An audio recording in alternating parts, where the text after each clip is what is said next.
শ্যাম রাখি না কুল রাখি।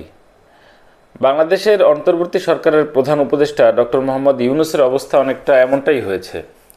তিনি যখন নদীর এপার গড়ে তোলেন তখন ওপার ভাঙে, আবার যখন ওপার গড়েন তখন কিন্তু আবার এপার ভাঙে। এতদিন তিনি যখন ত্রয়োদশ জাতীয় সংসদ নির্বাচন নিয়ে বলছিলেন যে এই বছরের ডিসেম্বর থেকে আগামী বছরের জুনের মধ্যেও নির্বাচন করতে চান, ততক্ষণ পর্যন্ত কিন্তু জাতীয় নাগরিক পার্টি, তারপরে জামায়াতে ইসলামী সহ তাদের যে সমমনা দলগুলো রয়েছে তারা কিন্তু সরকারের প্রতি, ডক্টর মোহাম্মদ ইউনূসের প্রতি বেশ আস্থাশীল ছিলেন, এমনকি বেশ খুশি ছিলেন বলা যায়। এমনকি সর্বশেষ ডক্টর মোহাম্মদ ইউনূস যখন জাতির উদ্দেশ্যে ভাষণে নির্বাচনের একটা প্রাথমিক পথনকশা বা রোডম্যাপ দিলেন, অর্থাৎ আগামী বছরের এপ্রিলের প্রথমার্ধে, তখন পর্যন্ত কিন্তু এনসিপি এমনকি জামাত ইসলামী তারা কিন্তু সরকারের প্রতি সন্তুষ্টই ছিল, এমনকি তারা কিন্তু সরকারের এই ঘোষণায় অনেকটা উচ্ছ্বাসী প্রকাশ করেছে। তাদের পাশাপাশি যে অন্যান্য দলগুলো রয়েছে তারাও কিন্তু এবি পার্টি থেকে শুরু করে সবাই কিন্তু ইতিবাচকভাবেই কথা বলেছেন। কিন্তু বিপরীতে ছিল বিএনপি, যারা শুরু থেকে ডিসেম্বর নির্বাচন চেয়ে আসছিল, বিএনপি এবং তাদের সমমনা দলগুলো যারা বলছিল যে ডিসেম্বরে নির্বাচন হওয়া জরুরি, এবং তাদের সুরে সুর মিলিয়ে কিন্তু বাংলাদেশের কমিউনিস্ট পার্টি সিপিবিও কিন্তু বলেছিল যে তারা ডিসেম্বরের আগেই নির্বাচন চায়। যে কারণে প্রধান উপদেষ্টা যখন এপ্রিলে একটি প্রাথমিক পথনকশা দিলেন নির্বাচনে, তখন কিন্তু এই দলগুলো বলেছে যে এটিতে তারা সন্তুষ্ট হতে পারেননি। শেষ পর্যন্ত তারা ডিসেম্বর থেকে সরে ফেব্রুয়ারির একটি প্রস্তাবনা সরকারকে দিয়েছিল। শুক্রবারে লন্ডনে যে ঐতিহাসিক বৈঠকটি হয়ে গেল প্রধান উপদেষ্টা ডক্টর মোহাম্মদ ইউনূসের সঙ্গে বিএনপির ভারপ্রাপ্ত চেয়ারম্যান জনাব তারেক রহমানের সঙ্গে, সেই বৈঠকে কিন্তু বিএনপি যখন তাদের দাবিটা তুলে ধরলো, এমনকি BNP chairperson Begum Khaleda Xiao যে চান যে ফেব্রুয়ারিতে নির্বাচন হোক, সেটি যখন প্রধান উপদেষ্টাকে বলা হলো তখন কিন্তু এটিকে তিনি একটা ইতিবাচকভাবে গ্রহণ করেছেন। এমনকি উনি বলেছেন যে যদি উনি ফেব্রুয়ারির মধ্যে যে সমস্ত বিষয়গুলো রয়েছে, যেমন সংস্কার হতে পারে, বিচার হতে পারে, এই বিষয়গুলোকে একটা সন্তোষজনক জায়গায় নিয়ে আসতে পারেন, তাহলে ফেব্রুয়ারিতে নির্বাচন করা যেতে পারে। অর্থাৎ তিনি কিন্তু ইতিবাচক মনোভাব ব্যক্ত করেছেন, যে কারণে বৈঠকের পর জনাব তারেক রহমানকে দেখা গেছে বেশ হাস্যোজ্জ্বল মুখে বেরিয়ে এসেছেন। এবং বৈঠকের পরে বিএনপি এবং সরকার তরফে যে যৌথ সংবাদ সম্মেলন করা হয়েছে সেখানেও কিন্তু সবাই তাদের যে সন্তোষ প্রকাশ করেছে, যৌথ বিবৃতিতেও সেটি ছিল। দেশে বিএনপি মহাসচিব মির্জা ফখরুল ইসলাম আলমগীর তিনিও কিন্তু বলেছেন যে রাজনৈতিক অঙ্গনে যে অনিশ্চয়তা ছিল সেটি কেটে গেছে।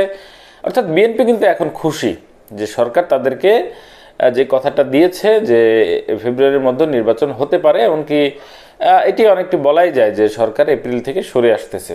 এখন যেটি হয়েছে, এখন জাতীয় নাগরিক পার্টি এবং জামায়াতে ইসলামী সহ যে সমমনা দলগুলো রয়েছে তারা কিন্তু এখন বেঁকে বসেছেন অনেকটা।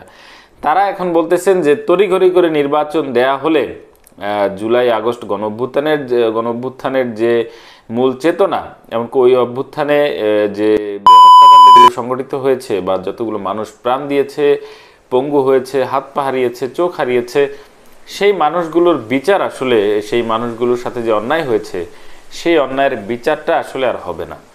পাশাপাশি তারা সংস্কারটিকেও বেশ গুরুত্বের সঙ্গে দেখছে, কারণ যে মৌলিক কিছু সংস্কারের কথা কিন্তু এই জাতীয় নাগরিক পার্টি, জামাত ইসলাম সহ তাদের সমমনা দলগুলো জোর দিয়ে বলছে, এমনকি আমরা দেখেছিও যে সংস্কার প্রস্তাবনায় কিন্তু এই দলগুলো সরকারের যে সংস্কার প্রস্তাবনা তার সাথে প্রায় একমত পোষণ করেছে। বিপরীতে অবশ্য বিএনপি তাদের বেশ কিছু আপত্তি ছিল এই সমস্ত বিষয়ে, সেখানে তারা তাতে সম্মতি দেয়নি। তারা বলেছে যে তারা যে 31 দফা ঘোষণা করেছে এর আগে, তার মধ্যেই সরকার এখন যে সংস্কারগুলো করতে চাচ্ছে এগুলো আছে, এবং তারা চাচ্ছে নির্বাচিত সরকারের মাধ্যমে, অর্থাৎ তারা ক্ষমতায় এসে তারপরে এগুলো সংস্কার করবে। যাই হোক, বিএনপি এখন মানে সরকারের উপরে সংস্কার নিয়ে যতটা না বেশি আস্থাশীল, তার চেয়ে বেশি আস্থাশীল হচ্ছে নির্বাচন নিয়ে, যে যত দ্রুত পারেন নির্বাচনটা হয়ে যাওয়া ভালো। একটি নির্বাচিত সরকারের অধীনে বাংলাদেশের পরিচালনার ভার থাকলে আগামী দিনে আইন শৃঙ্খলা ব্যবস্থা থেকে শুরু করে সমস্ত কাজে সহজ হবে বলে বিএনপি সহ তাদের সমমনা দলগুলো মনে করছে। এখন এনসিপির যে আপত্তিটা হচ্ছে যে সরকারের প্রধান ডক্টর মোহাম্মদ ইউনূস যে লন্ডনে জনাব তারেক রহমানের সাথে বৈঠক করেছেন, এটি মানে এনসিপির তরফ থেকে বলা হচ্ছে যে এটি আসলে একদল কেন্দ্রিক মনোভাব কিন্তু সরকার প্রদর্শন করছে। এমনকি ওই বৈঠকে বসেই এপ্রিলে নির্বাচন যে ফেব্রুয়ারিতে করার যে ইতিবাচক মনোভাব প্রধান উপদেষ্টা দেখিয়ে, এটিও কিন্তু একটি দলের দাবির প্রতি, একটি দলের দাবি দ্বারা প্রভাবিত হয়ে এটি করা হচ্ছে, যেটি জনদাবি বা জনগণের যে প্রত্যাশা সেটিকে পূরণ করছে না বলে এনসিপির নেতারা মনে করছে। জাতীয় নাগরিক পার্টি বিবৃতি দিয়েছে, পাশাপাশি দলের যে অন্যতম নেতা, বেশ পরিচিত মুখ, তরুণ নেতা হাসনাত আবদুল্লাহ থেকে শুরু করে নাসিরউদ্দিন পাটোয়ারি সহ আরও যারা আছেন সবাই কিন্তু ওই বৈঠকের পরপরই গণমাধ্যমে তাদের অভিমত ব্যক্ত করেছেন, যেখানে কিন্তু তারা অভিন্ন ভাষায় কথাটি বলেছেন যে এই নির্বাচন যেটি সরকার এগিয়ে আনতে চাচ্ছে তার আগে যেটি দরকার, নির্বাচনের দিনক্ষণ চূড়ান্ত করার আগে যেটি সবচেয়ে বেশি দরকার সেটি হচ্ছে জুলাই আগস্ট গণ অভ্যুত্থানে যে দোষীরা, সেই দোষীদের বিচার, রাষ্ট্রের মৌলিক সংস্কার এবং তারপর গিয়ে নির্বাচন। আসলে একটু আমরা দেখি যে কে কি বলছে। হাসনাত আবদুল্লাহ তার ফেসবুক পেজে, ভেরিফাইড ফেসবুক পেজে একটি পোস্ট করেছেন, যেখানে তিনি এই অন্তর্বর্তী সরকারের প্রধান ডক্টর মোহাম্মদ ইউনূসের সঙ্গে জনাব তারেক রহমানের যে বৈঠক সেটিকে ইতিবাচক হিসেবে দেখেছেন, কিন্তু পাশাপাশি তিনি হতাশা প্রকাশ করে বলেছেন যে হতাশার বিষয় বৈঠকে নির্বাচনের মাস ও তারিখ যেভাবে গুরুত্ব পেয়েছে, অভ্যুত্থান পরবর্তী বাংলাদেশের অন্যতম গুরুত্বপূর্ণ আকাঙ্ক্ষা বিচার ও সংস্কার সেভাবে প্রাধান্য পায়নি।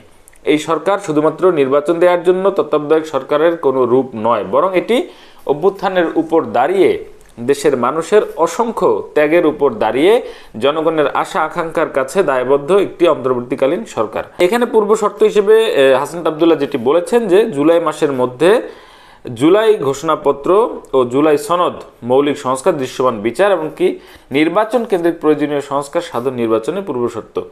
তারপর তারা আরেকটি যেটি তিনি স্ট্যাটাস উল্লেখ করেছেন যে দেশের স্থানীয় পর্যায়ে ইতিমধ্যে চাঁদাবাজি, দখলদারিত্ব, প্রশাসনকে প্রভাবিত করা, পেশি শক্তির প্রদর্শন সহ ক্ষমতার অপব্যবহারের নানা দৃষ্টান্ত প্রতিনিয়ত দৃশ্যমান হচ্ছে।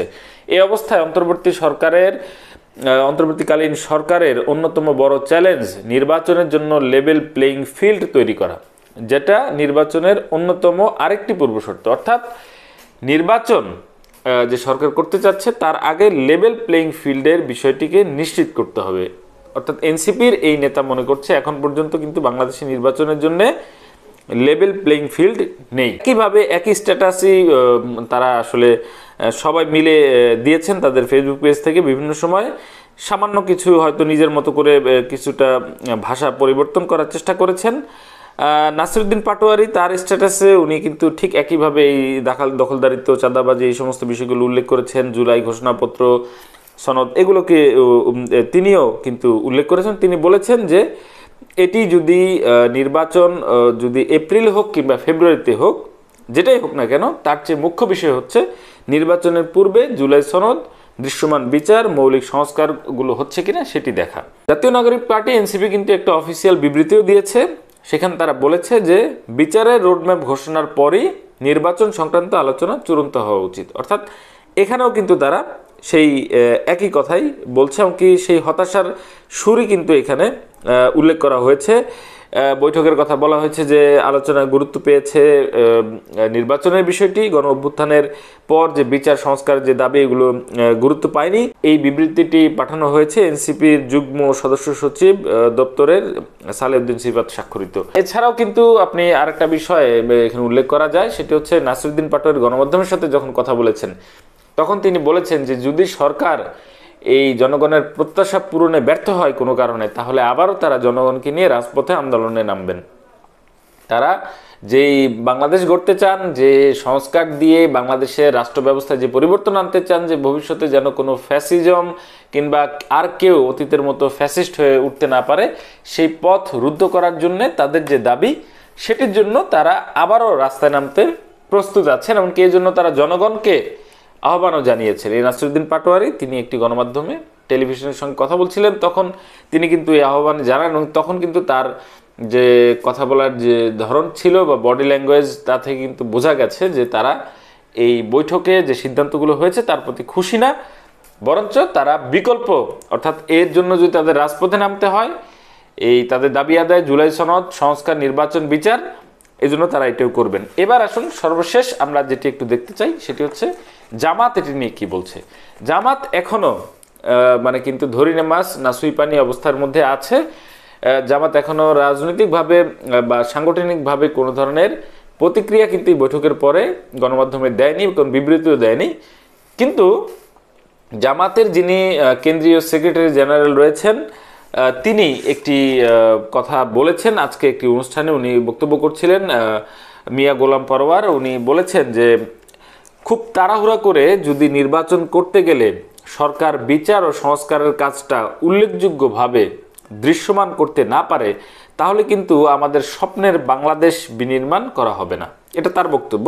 তারপরে উনি আরও বলেছেন যে রাষ্ট্রের কাঠামোকে এমনভাবে মেরামত করতে হবে যাতে যারাই ক্ষমতায় আসুক তারা ফ্যাসিবাদী আচরণের কোনো সুযোগ আর না পায়।